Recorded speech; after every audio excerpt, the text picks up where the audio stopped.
Okay, we're going to go ahead and start with our first talk. We're going to go ahead and start with our first talk. I'm not going to do a real introduction since the group is small enough. Plus, I think we really want to see the work rather than introduce people. So, yeah. Thank you very much. So, can people hear me with this mic? Or okay, right, fine. My name is Lucy Fortson. I'm a professor in the School of Physics and Astronomy at the University of Minnesota. So I am actually a practicing gamma ray astrophysicist. Don't know all that much about cognitive science, but I am also one of the co-founders of the Zooniverse citizen science platform, which is celebrating its 10th birthday as of 2 days ago. Cool. So the goal of this talk is to basically give you a brief overview of the Zooniverse platform, how it's grown, how we've been gearing up to incorporate machine learning on our platform and other types of tools to help with analyzing the data that we're all being inundated with. And then to potentially hopefully leave you with a sense of the possibilities of how you might use this platform for cognitive science research. Okay, so we are living in a world where we have, let's see, does that not work? The pointer doesn't work very well, but I have a handy backup here.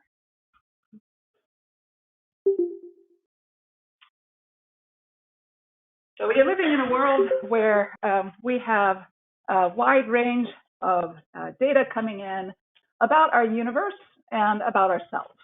And so this has, created this data deluge, which is giving rise to this information explosion, which unfortunately creates this huge analysis gap.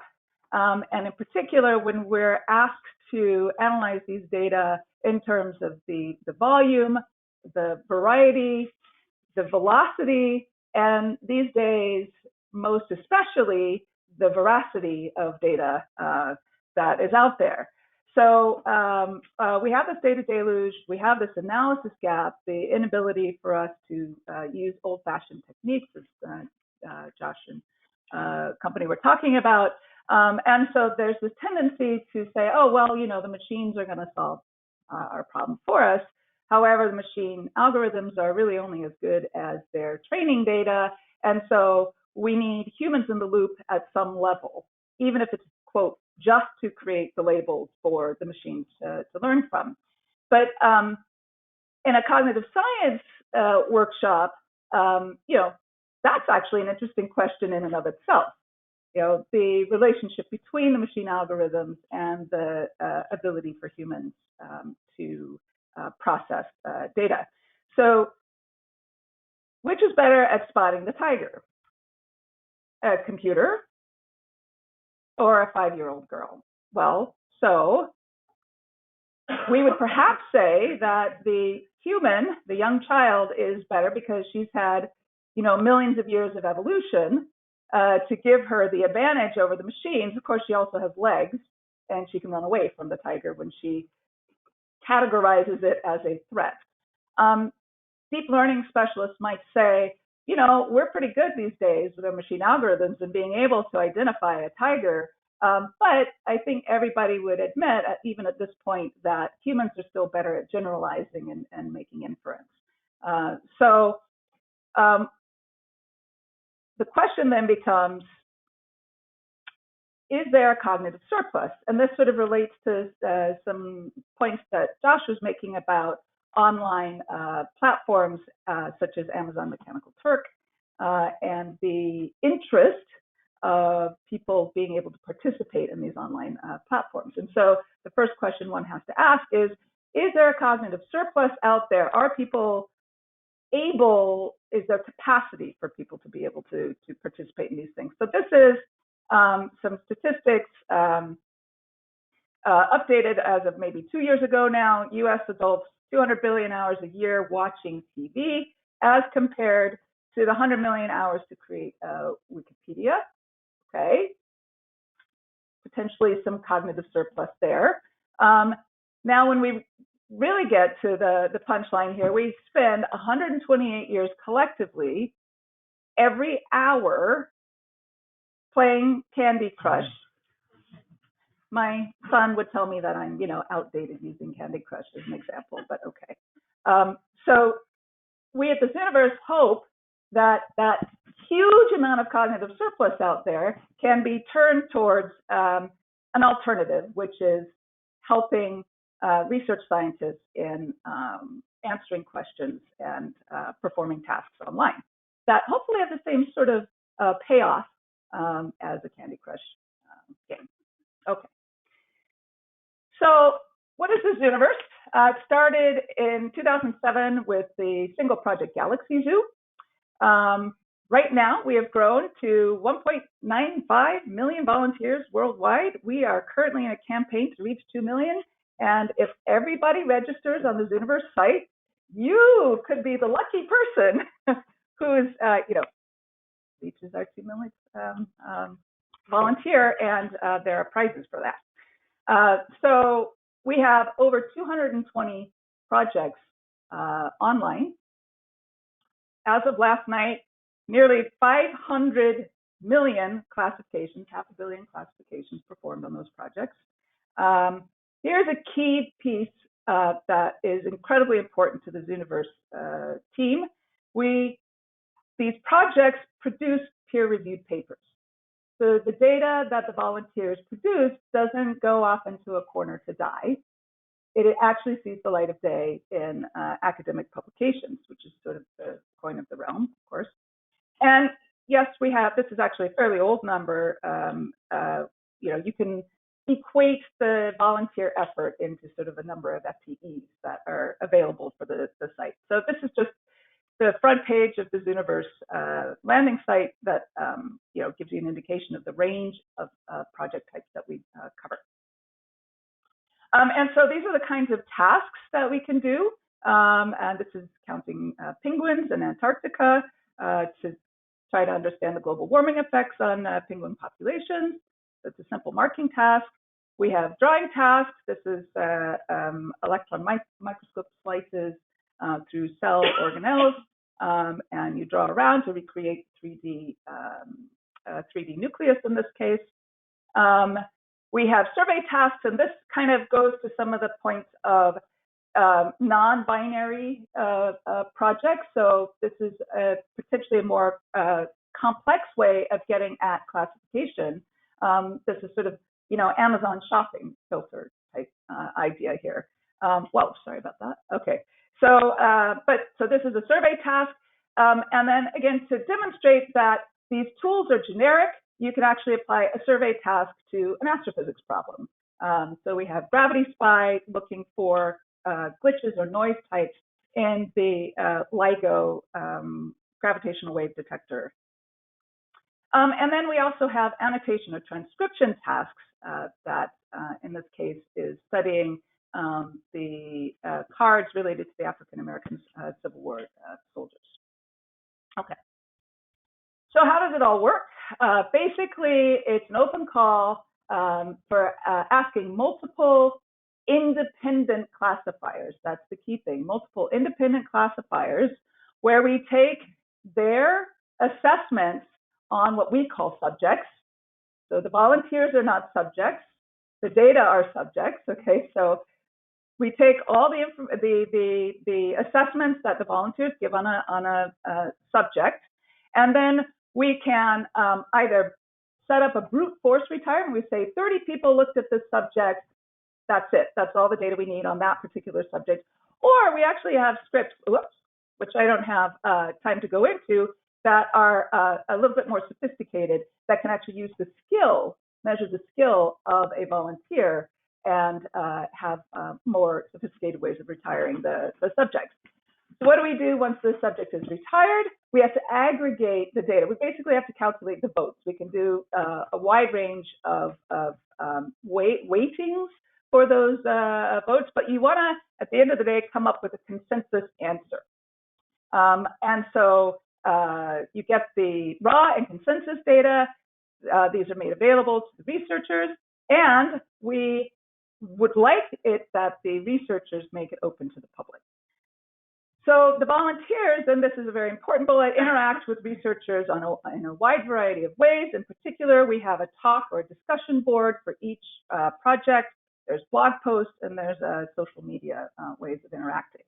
And as we'll see later, one of the signposts of a successful research project is the level to which the research team actually interacts with the volunteers.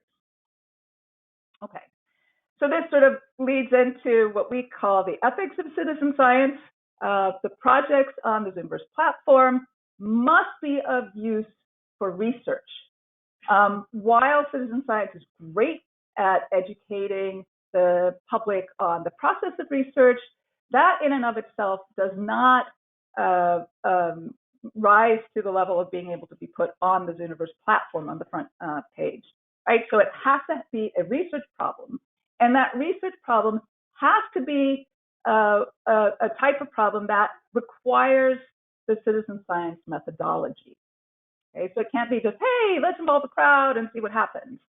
It has to be something that is useful, that is, requires the citizen science methodology. And you must acknowledge volunteers in your publications, and you must keep volunteers informed of the progress in the process of the research, not just silence, 2 years later, here's the publication. You'll lose your volunteers at some level. And importantly for this group, any research with volunteers as subjects must be clearly marked and must pass a ethics board approval. Right? So if you're going to use a volunteer and get their opinion, or are actually studying the volunteer response itself and not looking for galaxy evolution, then you need, the usual stuff that you would tend to get. Okay. All right. So this is our growth curves here. So we started with Galaxy Zoo in 2007, and here we are at the end of 2019 with a huge growth. The growth, in fact, is due to the launch of what we call our project builder. And there's multiple different ways you can use the project builder.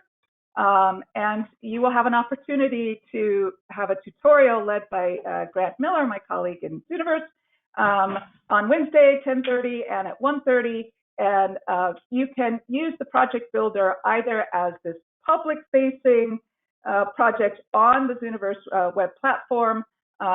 You can actually use it. It's public. It's not on the Zooniverse platform, but it's a shareable URL within your research group, say.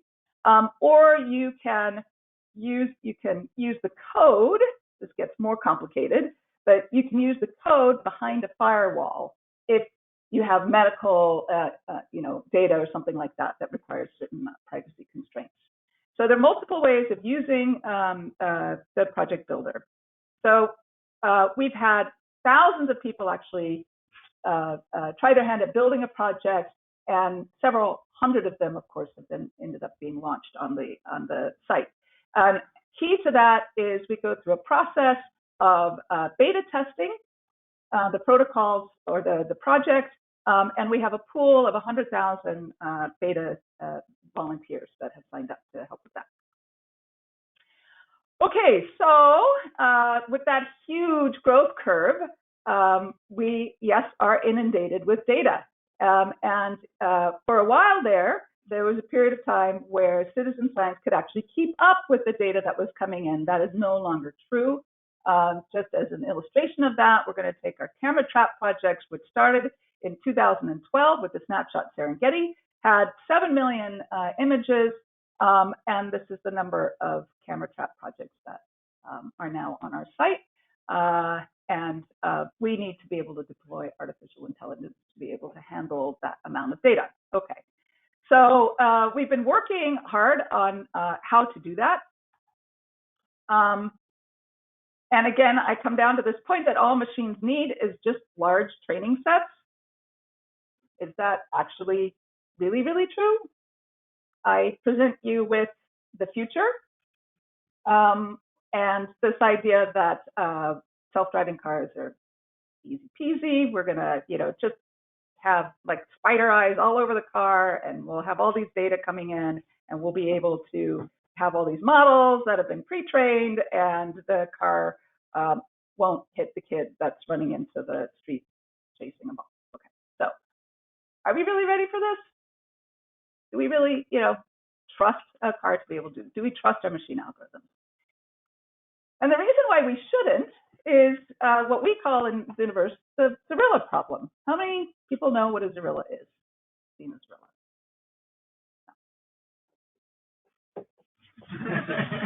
So I was just at a camera trapping conference a few weeks ago, and it was the first time I've had an audience where like maybe 6 people raised their hand. It was like they were lying. No, they did, right? Yeah, I know, but they worked in Africa. So, anyways, this is a Zorilla. Okay, out of the 7 million images in the original Snapshot Serengeti project, there were like 10 Zorilla images. So the point is, if you have severely unbalanced data to train your algorithms with, your algorithms aren't going to know what a Zorilla is either. So we have this Zorilla problem, and so this also, points to the idea that, you can have intentional masquerading in data sets. Okay, so this really speaks to where the ability for humans to analyze complex images comes into play. And humans are good at picking out a Zorilla with one training event, right? So, hey, what's this? Firstly, a human on the Snapshot Safari or Serengeti site sees this Zorilla and says, I don't know what that is, and then goes and tries to figure it out, right? So, and then maybe they only need 1 or 2 training events to be able to go, oh, I know what that is, that's a Zorilla now, whereas the machine does not have the ability to do that. So this is just a set of examples of the rare and actually unknown objects, discoveries that have been made by the volunteers on the Zooniverse platform. So that's really fun for them, is they get papers with their names on it that are discovery papers. But from a machine learning standpoint, it just sort of underscores this point that there are unknown unknowns. And how do you train a machine to learn about unknown or rare classes? So the point is, we need to deploy humans and machines together. And so the human is actually really good at these sort of serendipitous discoveries or finding rare and unknown classes of events. But of course, machines are incredibly powerful, and we really need them. So they are really good at finding the things they're trained to find. So what have we done in the Zooniverse to help facilitate this human-machine combination? We have deployed something we call Caesar. It's a functionality, which is basically a rules-based engine that says, if you give me machine learning input, I can tell you yes or no whether I want to have it retired or not. This allows us to do things like early consensus versus this sort of brute force retirement. It allows us to do dynamic subject generation and volunteer promotion, which are all details that I'm happy to talk about more. The other big functionality we've introduced recently is a mobile app. And what this does is it oddly allows us to revert back to binary problems, so that we take our machine learning problems and we convert them into a sequence of binary tasks, which are really easy on the mobile, effectively tenderizing questions, right? Is this a galaxy? Is this galaxy one class or the other? Is there an animal in this image or not, right? And so humans actually are really good at working at that level. So this combination was deployed on a prototype project where we had one of the issues with our camera trap project is the actual images with animals are vastly dominated by images without animals in them. And so what we really want is we want to train a machine algorithm that easily rejects what we call empty images without animals in it. So You deploy a machine, you get a score, and then you tell Caesar, okay, anything above a score of confidence of maybe 95% for a machine, just only have one human validate it. So this validation process. So you upload all that to Zooniverse. There's this whole sequence that you do. Never mind the logic flows. The bottom line is we required 43% fewer volunteer classifications to get the same accuracy as the control. So bottom line takeaway with this is that we have implemented machine learning on the Zooniverse platform, and it works, and we've been able to increase the efficiency of the platform overall. Another thing that we've done is actually deployed so-called active learning, which is another aspect of machine learning, which we can talk about in more detail later. But this has been now live on Galaxy Zoo. It's been deployed for almost a year now. And basically, it's the machine has the capability of predicting what image should be shown to the volunteers to give the machine the most information back to be useful for the overall training. And so that's been deployed, and it's working very well. So there's another thing that we've done, which is to set up a leveling up, almost a gamification of the process. And this is our LEGO project, where you can start with fairly simple machine validation questions and move to much more complex problems. And the idea being is if you pass through these levels, this is effectively the human training regimen and not the machine training regimen, okay? And so you get to a point where the humans are trained up well enough to be able to detect maybe some of these serendipitous or unknown classes in the data set. Okay, so this is just a list of the capabilities that we have incorporating machine learning. I am very close to time, so I'm just going to leave that there. People can come back to it. But I just wanted to finish saying a few words about the human side of this. So we sort of deployed the machine side, but we have to be really careful when we have machines on the system and recognize that humans are complex.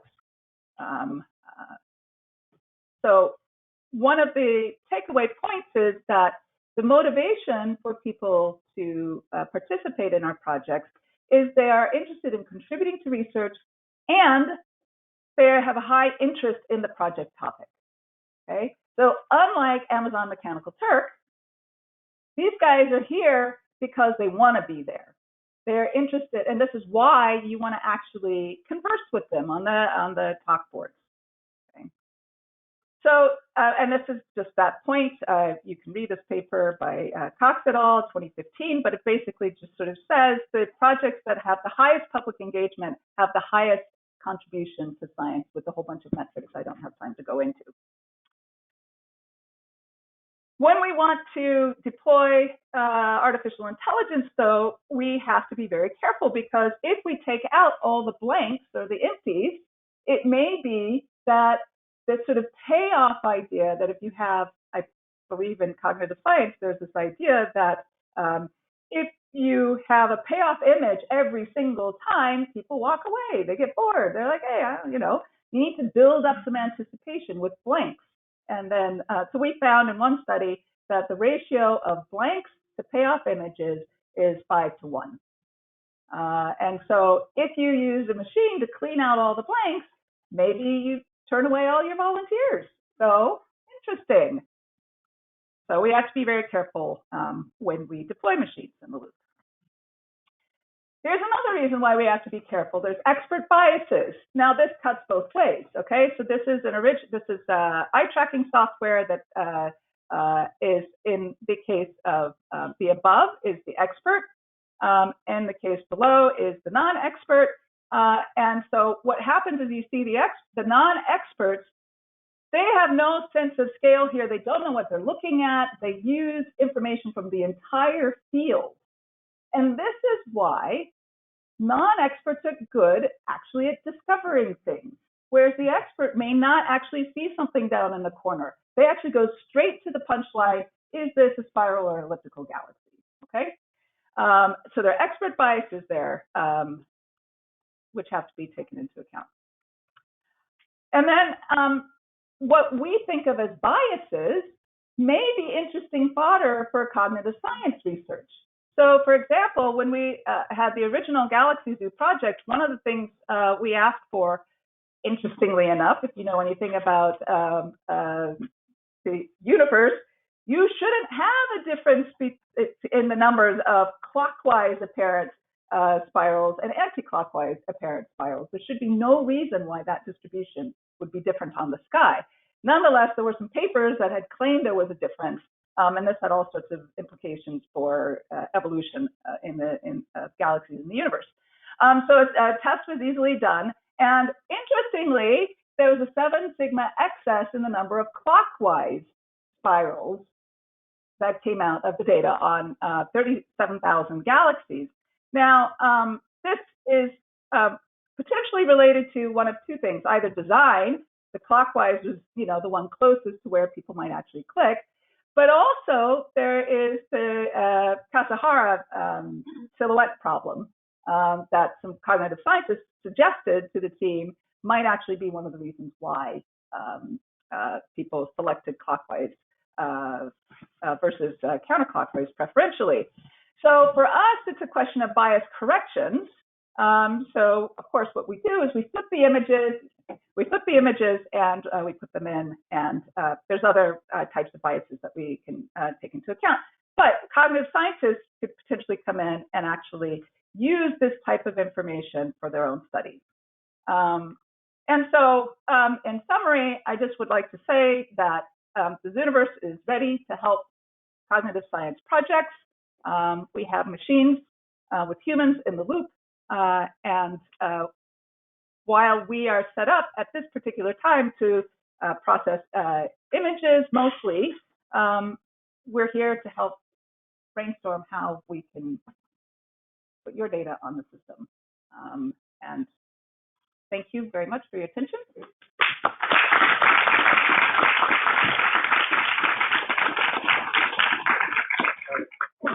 Just to keep us on schedule, I think we probably don't have time for questions, but we have lots of coffee breaks and stuff. The idea is